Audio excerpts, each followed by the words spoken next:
Good afternoon, and welcome to A Gathering Place, brought to you by the Gullah Geechee Chamber of Commerce and hosted by Marilyn Hemingway. It's so strange for me to say my own name, but I am your host, and I am excited to have you all here today, as I am always excited to be here with you as we gather together to have a conversation, just like our community loves to gather together in our barbershops, beauty salons, under the trees, and just talk and have our intellects of the community get together and talk and solve our problems.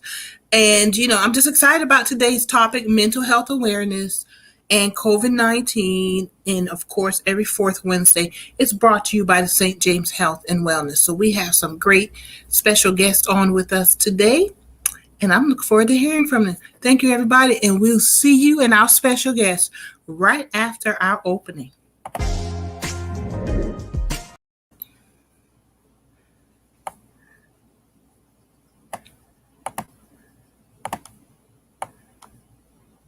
Well, y'all, guess what? That was the wrong show. I do so many shows, I put the wrong opening up. I'll see you right after this opening. Hello, I'm Marilyn Hemingway, and welcome to A Gathering Place.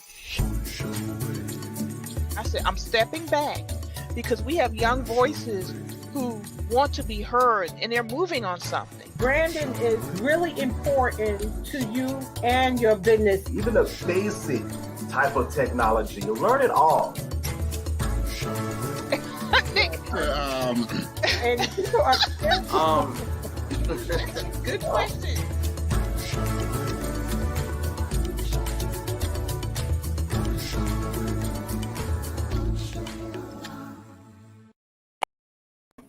Well, I'm back, everybody, and stuff happens on live. I guess you can see this is live TV. I put up the wrong TV, the show opening. But as I was saying, this is A Gathering Place, and always happy to be with you. And we have with us our co-host every fourth Wednesday, our public health awareness, Miss Linda Liner with St. James Health and Wellness.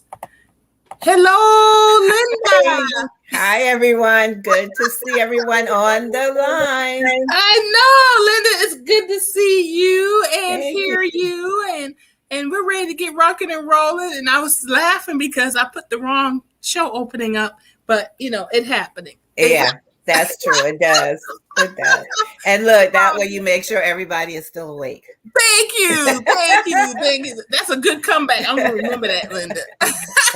Well, we have a special guest with us today, Dr. Leslie Besselieu. She's a psychologist, and I'm going to let her tell a little bit about herself, but she's on today to talk about mental health awareness and the impact of COVID and us coming out of COVID. So, Linda, I want to thank you for inviting Leslie to join us today, and let's go ahead and bring her in. You're welcome. Hey, Leslie, how are you? Hi, Marilyn. Hi, Linda. It's so nice to be here. Thank you for inviting me. Oh, you're welcome. Thank you for coming. I must say, I should say Dr. Besselieu, but y'all, I've known Leslie since high school. That's right. It's so hard to say it. That's right. Dr. Besselieu, well-earned degree. So we got to give that respect and everything. So Dr. Leslie Besselieu, psychologist, and Leslie, it's always good to have you on any of the shows that I do. And I want to thank Linda for bringing you on today to talk about mental health awareness. So why don't we just dive into it and get rolling? Of course, let's remind everybody, drop your comments and questions into the comment section. That's why we're here, to help our community, to give you information and basically get you educated, motivated, activated, not only to help yourself, but to help our community. Mm-hmm. So Leslie, we're still in COVID, and I think people kind of have forgotten that we are still in COVID, and we doing our vaccinations. Yes, we're moving towards the end of the COVID, but as the layman, as the person who's here to kind of lead the conversation, what is it we should pay attention to when it comes to mental health and COVID while we are still in it? But even as a country, as a society, we're moving out of it. What should we pay attention to when it comes to our mental health? What's going on?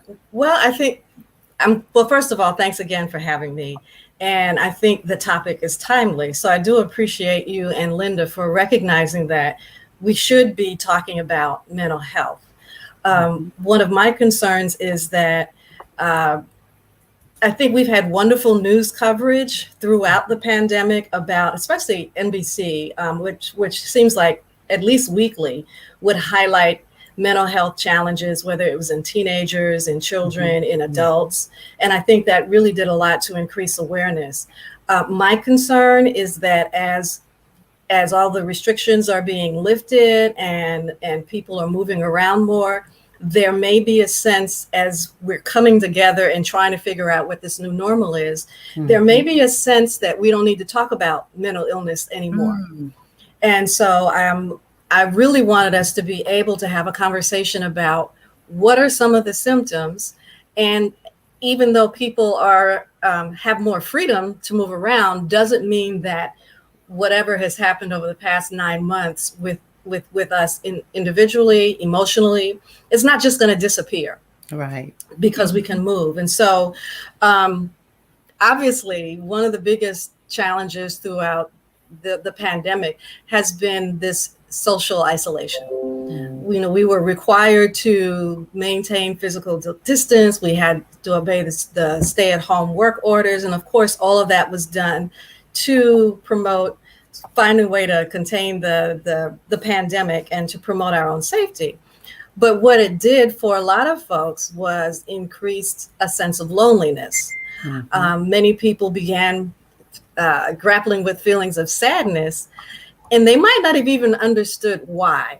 And so these aren't just the folks who were laid off or furloughed or unhappy about working from home or suffering some type of economic hardship.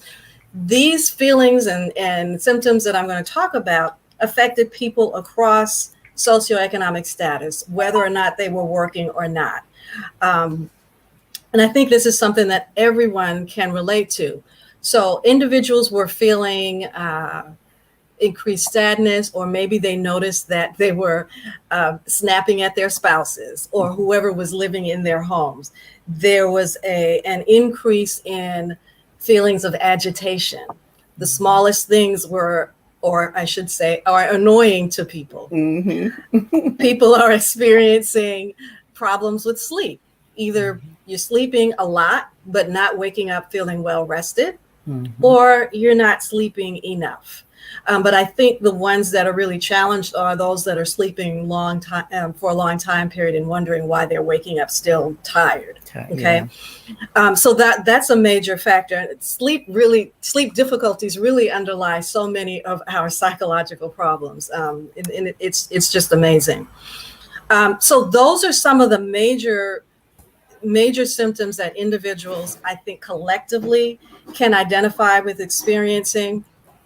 If we want to look a little bit about why that is, and I think it's just related to the stress response. So if we can take a step back and think about, we all throw around the stress word. Oh, I'm just stressed out, and so-and-so is causing me a lot of stress. So stress is like both a verb and a noun. But when we experienced prolonged periods of stress, so there is a stressor, and let's call that stressor COVID, right? And we felt it globally, nationally, and in all of our communities. And this particular stressor is like a lot of stressors. There was a degree of uncertainty about it, a degree of unpredictability about it, and we certainly had no control over it. And all of those really worked to, what is the word? It really works to maybe magnify this whole sense of hopelessness. It's out of our control. That really causes stress levels to rise. And when our stress levels are high, and or we add to that any experiences of trauma. So either one of those things is enough to bring about the fight, flight, or freeze response, that stress response, right? And so what happens when that fight or flight response is activated subconsciously, but it happens in the brain, then all these neurochemicals, neurotransmitters, they're all running through our bloodstream, and they cause, we're familiar with this, it causes our blood pressure to rise. Our heart rate gets high. We might feel clammy, and our pupils may become dilated. So we have all of these physiological responses. What people aren't aware of is that we also have psychological responses. Mm-hmm. So we become hyper alert or hypervigilant to signs of threat. And so you might have seen that during the high point of, or I won't even say the high point of the pandemic, throughout the long pandemic, there was a lot of focus on finding out information. So we might have been glued to the TV set. We might have been Googling all day long or looking at all the news coverage about which part of the country is suffering higher rates of the virus. Is it coming to us next? And even when it did, what does that mean for us? And so many of us were just consuming everything we could because there was so much that was unknown. But in consuming everything that we could, it was grating on our nerves. And that was actually contributing to those feelings of irritability and annoyance and nervousness and fear. So that was the stress response.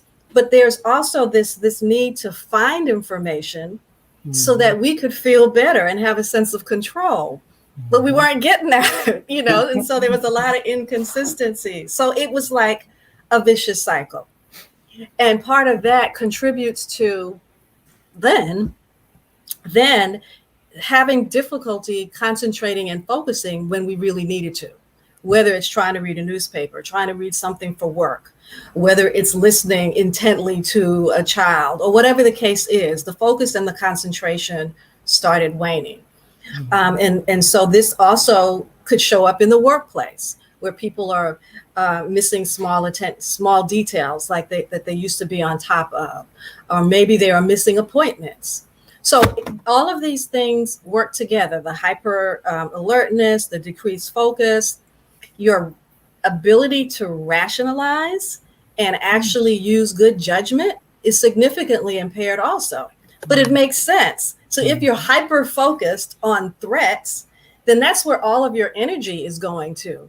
And you're not able to see and pay attention to what you need to pay attention to. So of course it's going to impact your judgment.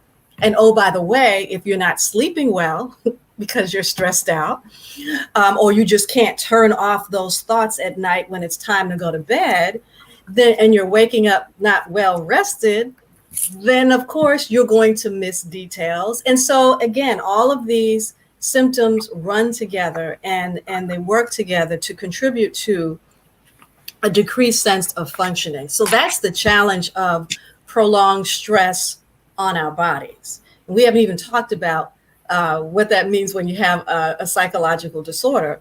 But you can see how those symptoms, I'm sure many people are resonating with those symptoms, feeling like, oh yeah, I felt all of that. Yeah. Leslie, and I'm writing notes because you made such wonderful points. And two words that came to me was recognition, as in recognizing what's going on and hearing what you're saying. It's like light bulb, boop, boop, boop, boop, boop, boop, in my head, which I knew. So I'm glad that you're kind of confirming some things that I knew, but also things that I don't know. And then reaction. What is a healthy reaction once you recognize what's going on? What's a healthy reaction? And so one, recognition that recognition is definitely, it's not just me, but other people are reacting to recognition of what's going on, and then reaction. So my question, the first one is, what suggestions do you have as we react as individuals? And then the second question is, and I'll remind you this after you answer the first one, reaction has a society. So give me some. Give us some first reacting as an individual. Well, the first part involves admitting that you're experiencing some of these symptoms, and sometimes that's hard. If you're alone, you don't have the feedback from other people that you're really irritable, that you're hard to live with, hard to be with. But if you look around and, let's say you are with family members and maybe you've noticed people don't come talk to you like they used to. Or when you walk into a room, they're avoiding eye contact, or people are choosing not to engage in conversation with you. Maybe they are changing the topic because they see that when they answer a question, you give them a short response. So they shut down. So part of it involves just really thinking back, I've always been looking at them as a problem, but maybe it's me. Maybe they are responding to me. And a number of folks aren't willing to look in the mirror, but that's the first part, is to recognize what is it that you're doing a little bit differently. And to be able to acknowledge, well, yeah, it's okay, because we're all trying to figure out how to deal with this. What I just described is not are symptoms that's not solely related to the pandemic. I described it as a stress response. So it is something that we experience to major stressors, to major traumas, to major events. But I thought it was important to note that the pandemic would bring out these very same types of responses. So the first thing is to be really aware, recognize, and then also recognize what triggers you. Early on, I used to be a news junkie, but I realized at the beginning of the pandemic, as I educated myself more, that I had to pull back from watching news coverage. It was no longer necessary for me to watch every single instance of a discussion on COVID-19 and the impact health-wise, what was working and what was not working. I didn't have to read all of that. I didn't have to hear all of it, because what happens was I noticed that as I listened and reached my limit, I noticed my heart racing, or if I didn't notice that my heart was racing, I just noted a feeling of unease. And I couldn't put my hand on why was I feeling uneasy. I started feeling kind of jittery or restless. And so that was my sign that, oh, okay, I'm watching too much of this. I need to shift gears. I need to do something for me. So that's the second thing, is notice, is there something that triggers you into feeling worse? Whether it's feeling more sadness, whether it's feeling more fear, whether your anger is mounting. Notice, what is it about the situation that's causing or contributing to, I should say, contributing to those feelings, and then figure out how to move away from it.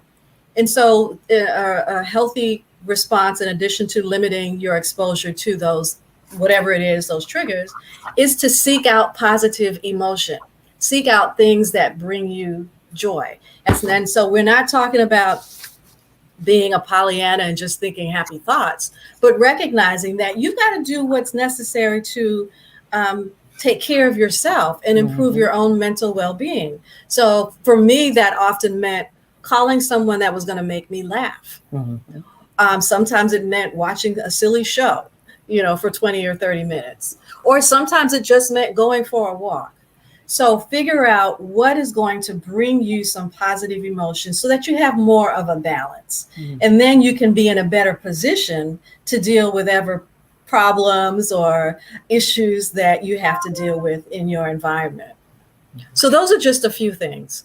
And those are some good things. And as you were talking, it also, I thought about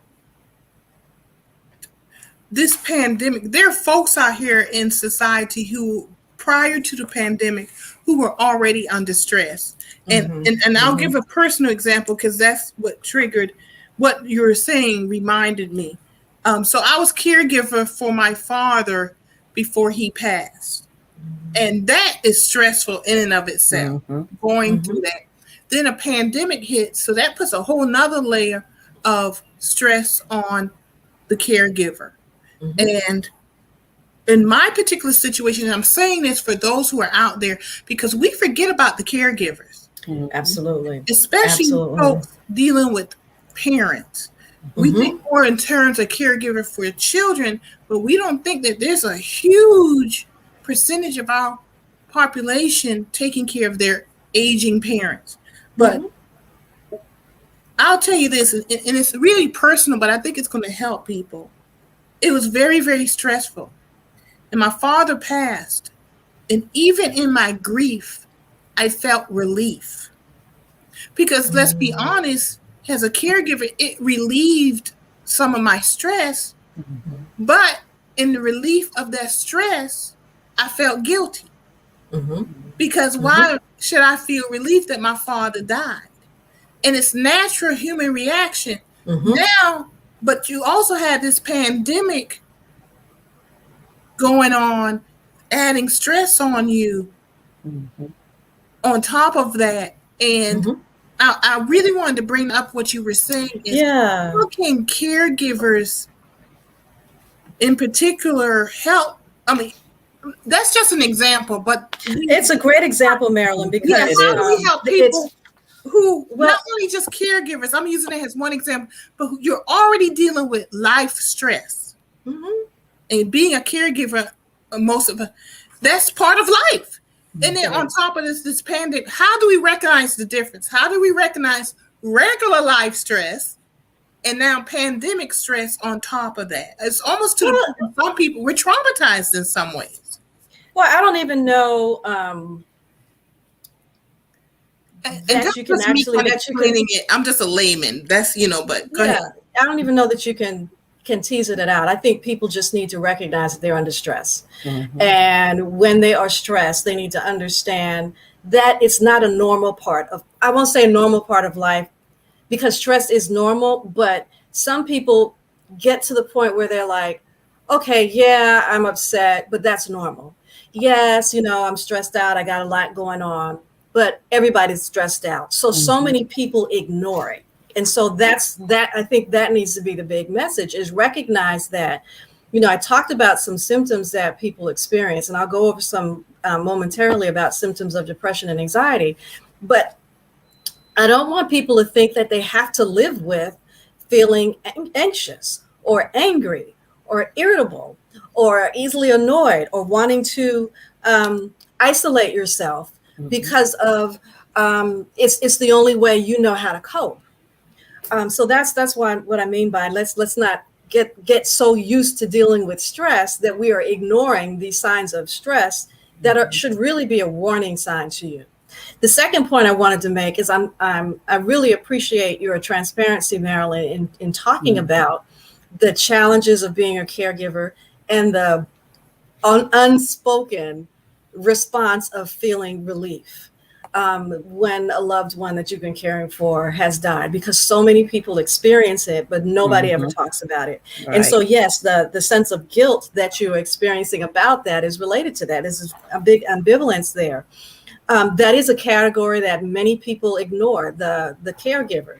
I was looking at some statistics before the show, and I ran across something that the CDC had pulled together. They were surveying folks, trying to get a sense of the impact that the pandemic had on mental health conditions. And so just listen to this, because they did highlight the caregiver, like you just did.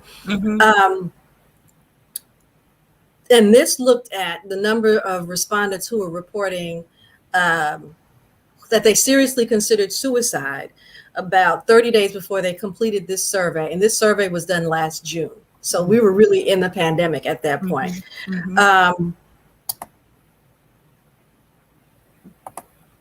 Let's see, 25.5% of respondents reported significantly high rates of suicidal thoughts. And this is in adolescents, 18 to 24 years old. Wow. Okay, so there was a 25.5% increase in adolescents thinking about suicide. Among ethnic groups, among Hispanic adults, that number was 18.6%. And among non-Hispanic Black adults, that increase was 15.1%. So large numbers of individuals thinking about suicide. Among caregivers, and they called it unpaid caregivers. So these aren't folks coming into the home taking care of folks. These are like people like Marilyn. 30.7%. Wow. 30.7. Essential workers, our frontline workers and just other essential workers was 21.7%. So this whole idea of living with stress and not acknowledging how stressed you are and how challenging it is, it's serious. It's not something we can afford to overlook. Exactly. That's right. I agree with that, and that's why I brought it up, because I was in the position to personally experience it, and I did the first time with my mother, and then the second time with my dad, and but I was in my dad with a pandemic, and I think all too often we miss these folks. And I know we were talking about mental health, but I think the pandemic. You're right. Stress is stress. And as a society, as individuals, are we really dealing with it? And are we recognizing that people need help? Exactly. People need help. So I will say I have seen in many businesses and organizations, more and more of them in their conferences and in their, they are adding opportunities for folks to unwind and to have some type of stress response, whether it's relaxation, whether it's practicing yoga. I mean, they're actually putting that on the agenda. So it's an indication that we're as a society that we're starting to talk about this more, and that we need to do more in terms of providing outlets for workers to do that. Exactly. Very true. Very And true. I think we can go ahead and talk about some symptoms of depression. Okay. Sure, please do. So there are several symptoms of depression, and these are symptoms that everyone will kind of say, "Oh yeah, I have that." But what it is there are a number of symptoms of depression. We look at whether you have a certain number of symptoms, whether you exhibit a certain number of symptoms within a 2-week time frame or more. Okay, and so we talked about some of them as they related to the stress response, but the changes in your sleep patterns is one. So that either you are sleeping more or sleeping less. Changes in eating, your appetite. So maybe you no longer have an appetite, again, for 2 or more weeks or so. And there's been some weight loss. Some people, when they are stressed out, eat more. So maybe you notice that you have been eating more over 2 weeks, and you're having changes in sleeping problems, and you're having a number of these other symptoms I'm about to name. Okay.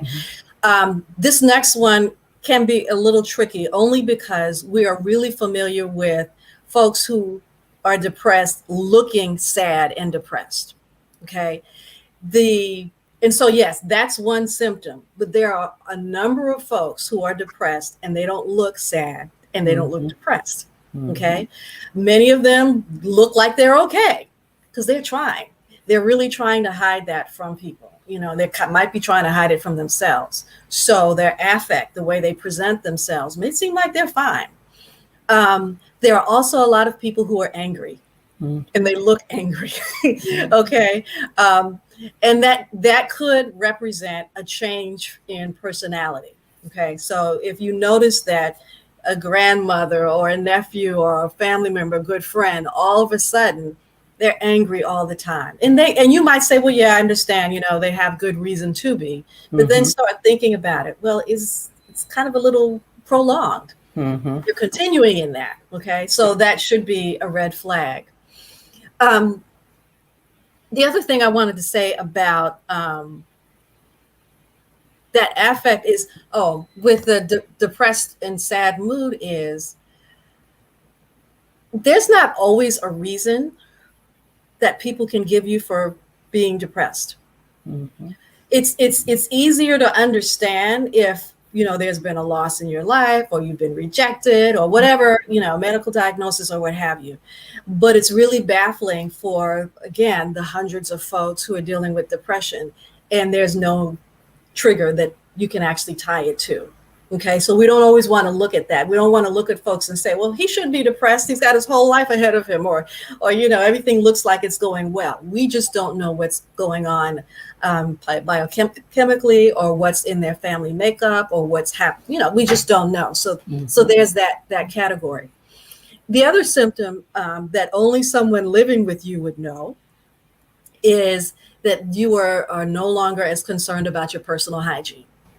So you're not taking showers or bathing like you used to. The only time you do so is if you have a doctor's appointment. I'll never forget years ago when I worked in mental health, and it's been more than 20 years now, but I would see folks that were so severely depressed. And, one woman told me, yes, I'm not showering. I only showered because I came here to see you. And I said to her, I'm so glad you did. I'm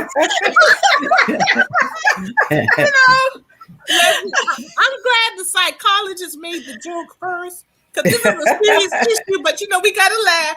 But we laugh and I laugh with my clients all the time. Yeah. And we've been hearing articles, news that like people like, oh, going back to work now, I'm going to have to get out of my PJs, or people. And I'm one of them, because I was in physical therapy this morning. So I've been running around all day. So I'm still wearing my loose pants with my nice top, because I know I'm going to be on Zoom. And we hear everybody's like, the tops are nice and everything for Zoom. When do we know the difference between I'm consciously dressing this way because I know I'm just going to be on Zoom. No one's going to see the bottom half of me. Yeah. And when we cross that line where you doing it because you're depressed and, you haven't taken the shower and all that. With the folks who are depressed, it's probably going to be a gradual decline. So maybe you see that person is no longer showing up on camera. No matter what, they're not showing up on camera. And if they do, you can tell the person is no longer combing their hair. They used to be very meticulous about their hair. Okay. Yeah, it's just today. Okay, go ahead. But it's things like that.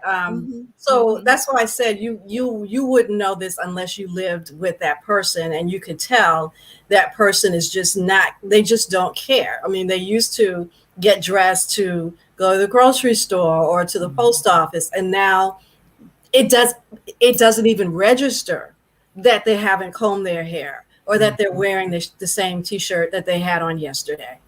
So it's no longer registering, and it's going to be small signs. Let me ask you something. It just occurred to me, Leslie, and tell me if you can't answer it, because this is why we're here. We're having a conversation. Can a community be depressed, has a community, and they don't recognize it, or traumatized? And the reason I say that, and I'm going to wade in some deep waters and get myself in trouble here, so I take full responsibility, y'all. There was recent conversation by the actress Monique, who stated has a big sister. Young Black women wearing the bonnets and pajamas everywhere. And she disagreed with that. I am wondering, and I don't know. This is why I'm just putting this out here. As a community, are we accepting of certain dress, how we dress, normalizing wearing your pajamas everywhere? Could that be a sign of depression? And if you can't answer that, I don't want to put you on the spot per se. Yeah, I was just going to say, I think that's an interesting phenomenon. So there is something known as, and we've seen it in families, that we call shared psychosis. And so I would suspect that we probably could see a community representing the same thing. I can't really speak to that without knowing what else is the community doing. So is it? And I'm just using, and I want because I didn't hear that audience to understand that I'm not even saying right or wrong. I'm not getting into that. But I often wonder, even with our gun situation, a lot of people buy guns. There's a need there to buy guns, not just for safety. It could be the same psychosis, maybe, when we gradually move into justifying wearing pajamas everywhere, pajama bottoms. And there are other examples. So I guess in general, I was asking you answered the question because I mean, is it possible? So the fact that there's a recognized term for it, that is possible. We're not going to get into the pajamas if it is, but Well, I think the fashion industry is actually doing more to create some styles that are more relaxed. I would agree. I would agree with that also, but right. But I kind of get what you're saying. That plays a part, but I wonder sometimes as a community, and we gradually move into a certain space and not recognizing it because in your head it's almost like a coping mechanism where everyone's doing it, so I'm going to do it too. But it could be a symptom of something deeper, and we have been traumatized as a society this last year and a half, and we are still in the COVID. We're not out. And I find myself being irritated. Now I'm going to change it a little. Even thinking about people who don't want to get vaccinated. And I find myself getting irritated with people. You know, it might be on TV because I'm like, we could be out of this faster if you just go get vaccinated. And it's well, I'm not running out the door finding an unvaccinated person and beating them, but I find myself like talking to the TV, and that kind of scares me that I've kind of heading. You know, I don't want to be angry, but I kind of am because I'm like, we can handle this if we, you know, whatever. Right. I know. I just went someplace. My head was like we were talking and everything. But I think that's okay. But you know, it's happen as a society, and we don't realize that they're happening because not only am I doing it, I see a whole bunch of other people doing it, and maybe not recognizing that we are as a group moving in an unhealthy direction. That's absolutely, and that that's possible. So we do see families that are, you know, they have norms. And so as everybody in the family is more relaxed about certain things, or maybe more folks in the family are coping in a certain way that may or may not be healthy. And then if your friends are coping in that way, that may not be healthy. And if you go out and other folks are coping in that same way that may not be healthy, it's in that community, you know, then you would see a community that's showing signs of, you know, they're needing some help and they don't even realize it. Right. Okay. Thank you for that. Well, thank you. Well, yeah, absolutely. And the other thing I wanted to share, in addition to the change in the hygiene, just so that people are really have some other symptoms or aware of some other symptoms. There may be some memory loss because of poor concentration, the decreased focus. And when you're depressed, again, if you're not focusing on things, then it's hard for you to pay attention to details, and it is hard for you to remember things. So when you're putting all of these together, there are a whole host of other symptoms. You'll also see folks being more socially withdrawn and isolated. So they don't want to hang out anymore. They don't want to do anything with you. Or if they are hanging out with you, it's only for a short time period before they want to retreat, and they just rather be by themselves. So again, we're looking for a change in behavior.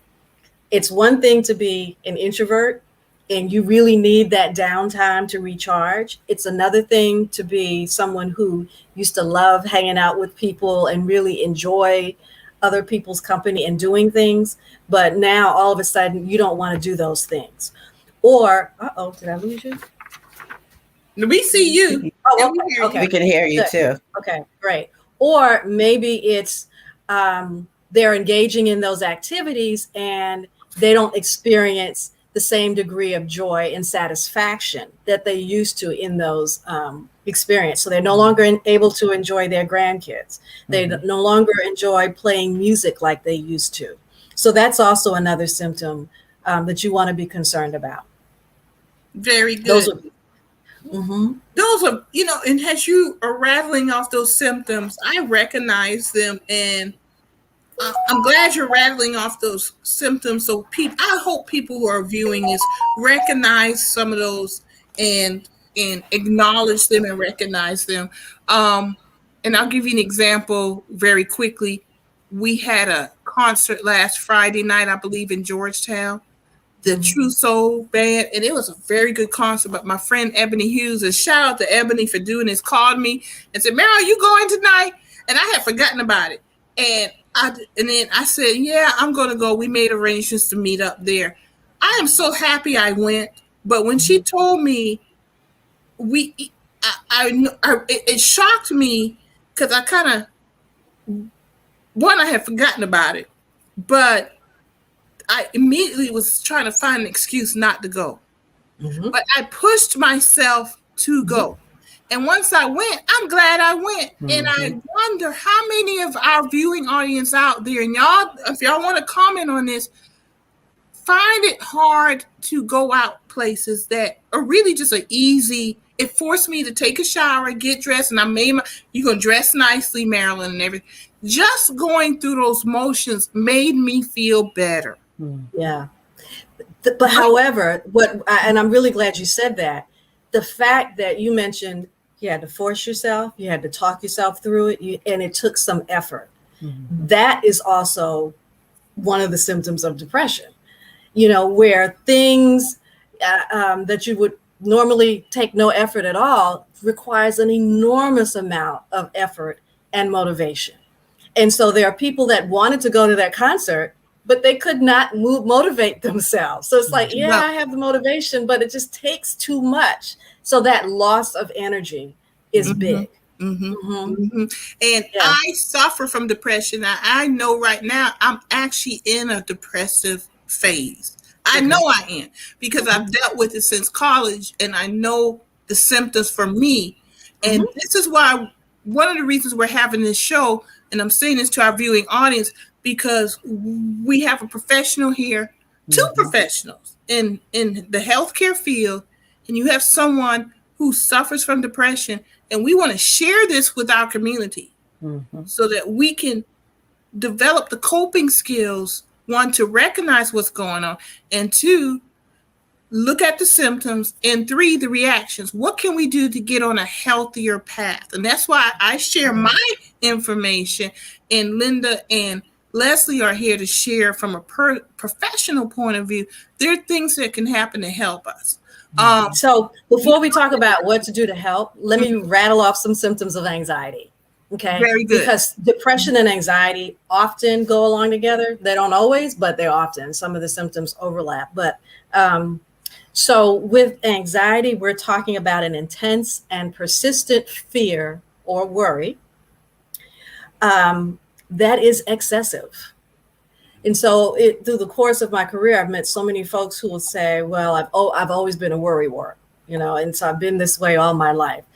So what we really do look at with any of these psychological disorders is we look at the degree to which any combination of these symptoms impairs your daily functioning. Okay, so it's not just that you worry, but that it is persistent, it's intense, and it is excessive, and that it interferes with your daily activities. Often the level of intensity makes it really difficult to control the symptoms. So people may feel restless or on edge. I've heard people describe it as feeling like they're jumpy or like they want to crawl out of their skin, but that restlessness and sense of being on edge is really a problem. And so for those people, I mean, they might literally look jittery. Some of them literally look jittery. Others just describe it as feeling that way on the inside. They all experience a sense of some degree of impending doom or impending danger. So something's coming up. I don't know what it is, but it's going to be bad. Okay, that sense is with them, or that sense of panic. And that becomes a major challenge because they can't control that feeling. And even when they're reassured that nothing is coming up or that nothing is wrong with them, it's hard for them to settle down and believe it. So they might move on and ask someone else, or they might just say, well, what about this? And start talking about a different area that is of concern for them. So restlessness, that sense of impending doom, the feeling that they can't control these symptoms, fatigue, being really tired, feeling tense in their muscle groups, across their body. That tenseness is also a part of that muscular tension, and also problems with sleeping. And I think another one is irritability. So all of those combine in addition to maybe there are probably some other symptoms that I'm missing, but they all combine to contribute to symptoms of anxiety. And then there are a whole host of anxiety disorders, which we're not going to get into, but I just wanted you to be aware of what some of those anxiety symptoms were. And thank you very much for that. We needed to know that because I think we just don't know. Not enough of us know. So as you've given us the symptoms, what are things we can do to get on a healthier path? Mm-hmm. Okay, so we started talking about the importance of acknowledging your feelings first and foremost. We don't want to live in a state of denial. You can't afford to. Your health literally is at stake because undiagnosed depression and anxiety can lead to a whole host of medical problems. And it will often, your mental health will continue to decline. So we don't want that. So we want you to acknowledge your feelings. We also want, a part of acknowledging your feelings prepares you to open up and share it with a family member or a trusted friend, because we really want you to be able to seek professional help. I've been pleased that our celebrities and personality stars are talking about these issues more. So they're really putting it out there and hopefully doing more to make it easier to talk about it. I know Taraji P. Henson has a foundation and she has that show where you're really talking about where it makes it easy to talk about mental health because she brings her guests on there. But we've got to get to that point too. We've got to be able to, number one, talk about what's going on with us. And when someone starts opening up to you, even if you don't understand, don't dismiss it. Just listen. Say, tell me more. I don't get what you're saying, but I can imagine how frightening that must be. So what can I do to help? And just encourage them to talk to maybe their doctor. You may not know who to refer them to. Doctors are the best sources of referrals because they know who the professionals are, not just in the local area, but in the surrounding communities. Now we have so many resources available that can provide services through telehealth. So psychologytoday.org, I think, has a wonderful directory. Plug in Psychology Today, you can put in your state, and then you get to look at everybody's bios. You get to look at the therapists, see what they specialize in, and see which insurance they take, and just kind of get a sense of who you might want to work with. And I always recommend you can interview folks, call them on the phone, tell them a little bit about what's going on and see how you feel. And if you don't get a positive vibe, then say, okay, well, thank you for your time and call the next one. But by all means, let's move away from, I can't air my dirty laundry. This is not dirty laundry. This is your health. And so if we talk about, we kind of call depression as the common cold of psychological disorders. It's that common. And it's important that you take this aspect of your health as seriously as you do your physical health.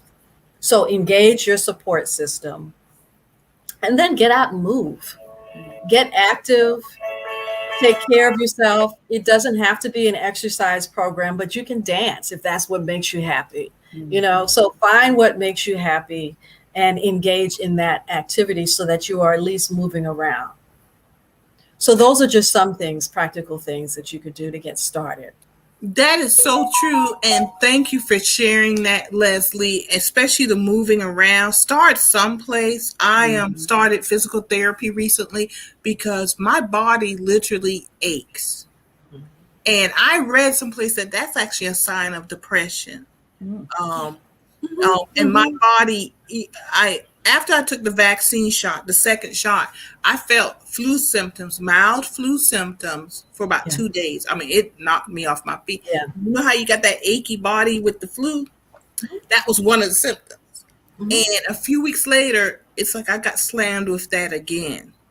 And I just feel out of sorts. But since I started my physical therapy, I'm moving more. I knew I had to get my body to a point and to restart my walking and everything. And it has helped me tremendously, just moving, just moving. So, quick question.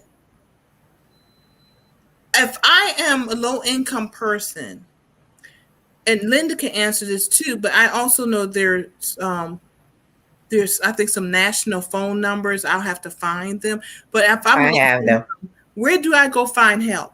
I mean, where I could just even, let's be honest, there's a lot of us are still going to be embarrassed to seek help. So where can I call, seek help, and deal with my symptoms, deal with what's going I'll on? just say the Waccamaw Mental Health Center, so that's available. But Linda, you can also provide some of the other Okay, resources.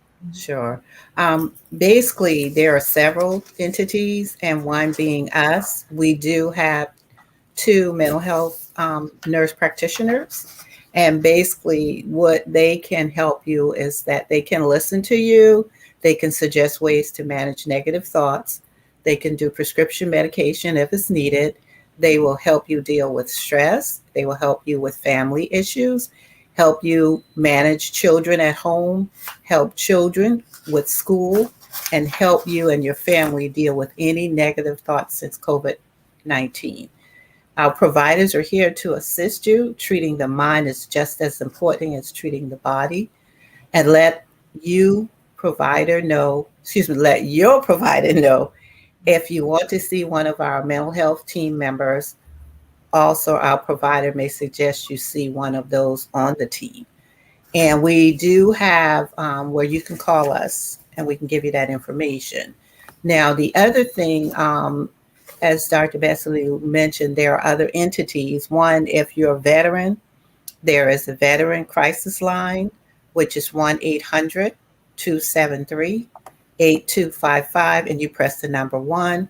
And then there's also another, which is called National Alliance on Mental Health. And there are several numbers, and the numbers are as follows. If you want the Naeem South Carolina helpline, that's 1-800-788-5131. And there's also a national helpline, and that number is 1-800-950-6264. And they also have a national suicide prevention lifeline, and that number is 1-800-273-8255.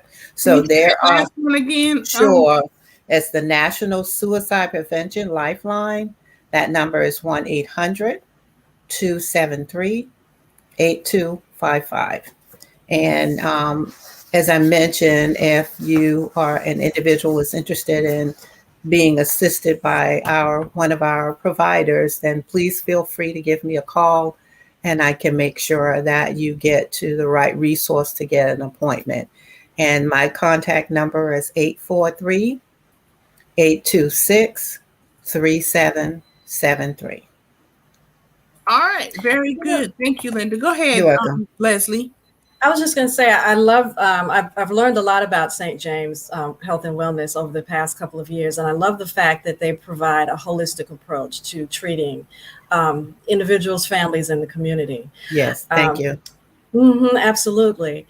And I couldn't see all the comments, but someone was mentioning how important trust was between the provider and that's why I say, let's, as you call in, that's right. Mental health therapy only works once trust is established. And so sometimes it's important to have maybe go into the, whoever you see, take a friend or a trusted family with you so that they can catch what you miss. You might misunderstand something. Exactly. But it also allows that provider to get a full sense of what's going on with you. Exactly. And they can get that information from your friend or family member. As providers, we're not mind readers. Exactly. And so we can only go on what you tell us. So trust is a two-way street. Exactly. But if after several sessions, try not to just go based on one session, but after several sessions, you're not feeling the rapport, you're not feeling heard, then by all means speak up about it. And then Mhm. C, possibly about requesting another provider, but Provider, let yeah. people know that that's what's going on. Okay. Exactly. And Exactly. that's Absolutely okay, right. because you need to be an advocate for your good health and Hmm. have someone to be an advocate for you. I might have to bring you back on for that Absolutely. show, Yeah. Leslie and Linda, just to talk about being a healthcare advocate for yourself and for others. But yeah, very good point to Hmm. make also. Well, Okay. guess what? This information was so good. We got about 5 minutes left. Oh, great. So if This I show may, went by fast. yes. You was such good information. I didn't even get to do a station break. I was going to Oh, do, but wow. it was rolling. So we want to remind everybody you're watching a gathering place, and we're going to let Linda give us some public health information, what's happening out there as we close out the show. So Linda, go ahead Okay. and if you can share with us what's going on with St. James Health and Wellness and the community. Well, basically, what I wanted to remind everyone is we're still doing the COVID-19 vaccine. And I know one of the main issue is hesitancy in communities, not really being sure. And hopefully a majority of you had an opportunity to look at the show with Ms. Florine and the other young lady and their experience, and the fact that even once they did experience, they still went and got the vaccine, and they're doing awesome. If you're interested in getting a vaccine, you do have to call us for an appointment. And we have 4 young ladies that you can call and schedule an appointment with. And the first person is Miss Jerry Davis. And you can reach her at 843-904-9905. That's the office number. And then she has a cell number, which is 843-833-9999. No, it's not a George Sink commercial.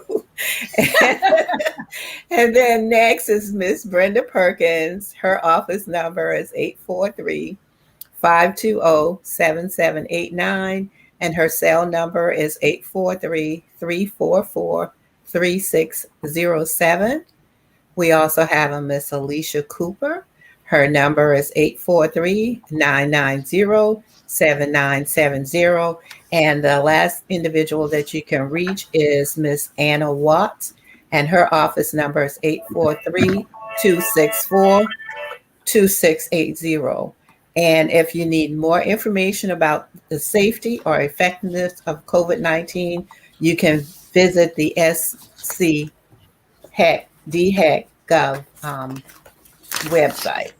The other thing that I wanted to remind individuals about is that if you need a ride to one of our sites, because we have 8 sites within the Charleston and Georgetown area, you can contact the Neighbor to Neighbor program, and they will be more than willing to be able to assist you with getting a ride.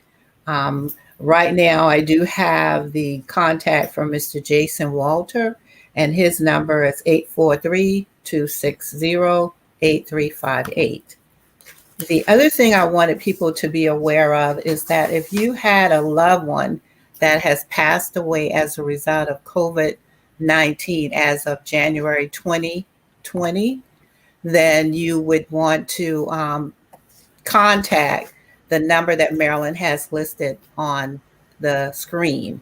And what it is that they are willing to pay up to $9,000 for funeral expenses and an overall cost of $35,000. And that's even if you've already paid for the expense, you can be reimbursed. However, you do have to have certain items to provide to them to substantiate that you actually made payments for that cause. The other thing, Linda, before you leave that, I also want to bring attention to that there are scammers out there regarding that funeral assistance. FEMA is aware of that. No one should be contacting you about funeral assistance. This is a FEMA program.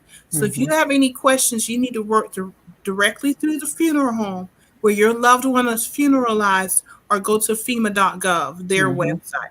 right, But anyone else, no one else is offering this program. right. And then They are aware that they're unfortunately in tragic circumstances. It's Yeah. human nature. We still got scammers. Yeah, Go that's ahead. unfortunate. Mm-hmm. Yeah. No, and then like you say too, Marilyn, the other thing that they need to make sure of is they have the number, so they can also call that number to verify.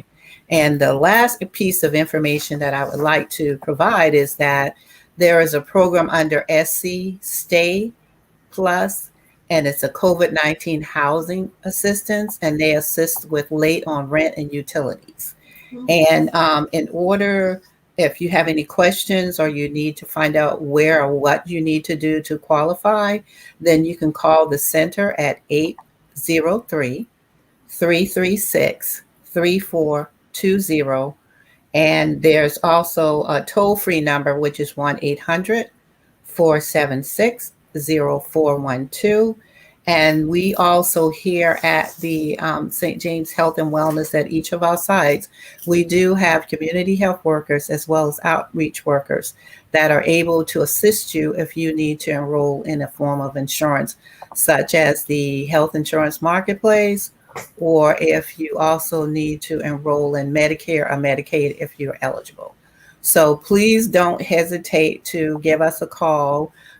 We can assist you even if you're not our patients. So once again, if you have any questions or concerns in reference to St. James Health and Wellness and what we provide, then please feel free to give me a call at 843-826-3773. And I would be remiss if I didn't say thank you, Dr. Besselieu, for your awesome presentation. I think it made a difference in a lot of people's lives. And we look forward to having you again. God Thank bless. you for having me. I'm glad to be a part of this conversation. You're welcome. Thank you. Always glad to have you on, Dr. Leslie Besselieu. I said it that time. All right. It's always good information. It always brings good information to our community. And y'all, our viewing and listening audience, please take this to heart. There are numbers at the bottom regarding the South Carolina Mental Health Line, national and also national suicide prevention.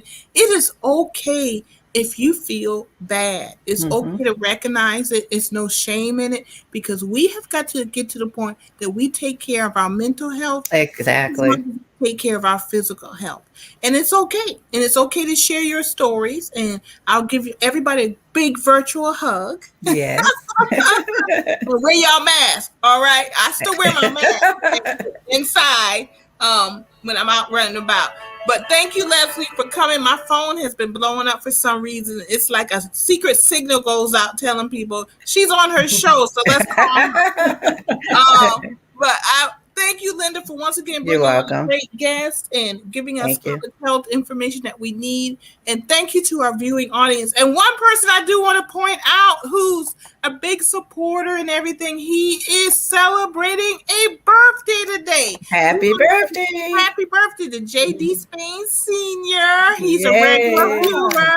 Happy birthday. And JT, his family roots are here in South Carolina. In Horry County, but he lives in Virginia, and he tunes in. Oh, wow. Awesome. Arlington Branch NAACP president, and a whole bunch of other stuff in his community. But he's a big supporter of all that we do down here in South Carolina. So I just want to give him a happy birthday out. Yes. All right. So how did I know that? The wonders of Facebook. Leslie, thank you very much for coming again. Linda, thank you. You're welcome. Thank you. Next time. And Leslie, you always know you're welcome back at any time. Thank you, Marilyn. All right, everybody. Enjoy the rest of your afternoon. It's always good to see you. And we'll see you later. Good night, Dr. Besselieu. And good night, Linda Lyon. Good night. Bye-bye. God bless. And everyone, as usual, a good informational show. And of course, we want to say thank you, give you that shout out and everything. Look at those numbers, write those numbers down at the bottom, write them down, make those phone calls if you have a need, if you're feeling depressed or anxious, because that's why we're here, to uplift our community and educate, motivate, and activate. As always, we will be back with you on Sunday at 4 o'clock and next Wednesday at 4 o'clock. Next Wednesday, we're going to have Dr. Eric Crawford of Coastal Carolina University with us to talk about some recent books and an upcoming book that he has written about our got a music and the influence on African American music and other stuff, and we're looking forward to that. And this Sunday, honestly, I can't remember who's coming on, but you know you're always welcome back. Thank you, everyone. Have a good day, and we'll see you on Sunday at 4. Good night.